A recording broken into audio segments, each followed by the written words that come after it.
Bonjour, je m'appelle Pauline et je suis consultante technique en financement de l'innovation chez Sogedep depuis bientôt 3 ans. Le but de mon métier, c'est d'aider les entreprises qui font de la recherche et de l'innovation en France à obtenir des financements publics, soit en amont des projets via des subventions, soit a posteriori via des crédits d'impôt. Et ça concerne toutes les entreprises, donc qu'elles soient très petites entreprises ou grands comptes, et dans tous les domaines à partir du moment où elles font de la recherche et de l'innovation. La mission, dans un premier temps, on va contacter les équipes techniques de la société pour pouvoir réaliser un audit des projets qui sont potentiellement éligibles.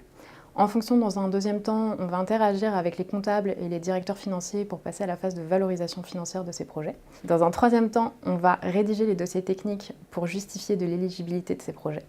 Et enfin, en cas de demande de l'administration et si l'entreprise le souhaite, on va accompagner l'entreprise devant des commissions pour défendre les projets. Ce que j'aime dans mon métier, c'est soutenir indirectement l'activité d'innovation en France. Je pense notamment au cas des petites entreprises, en permettant de pérenniser leur activité et de favoriser les recrutements. Ensuite, voir une multitude de projets sur tous les sujets possibles, chose que je n'aurais pas forcément pu voir en restant dans mon ancien domaine d'activité que sont les biotechnologies. Du coup, mettre à profit mes compétences scientifiques, donc par exemple la capacité d'analyse et de synthèse, pour pouvoir vulgariser des projets qui sont parfois très spécialisés. Et enfin, avoir une vision plus globale de l'écosystème d'une entreprise et de la gestion d'un projet de recherche et d'innovation de bout en bout.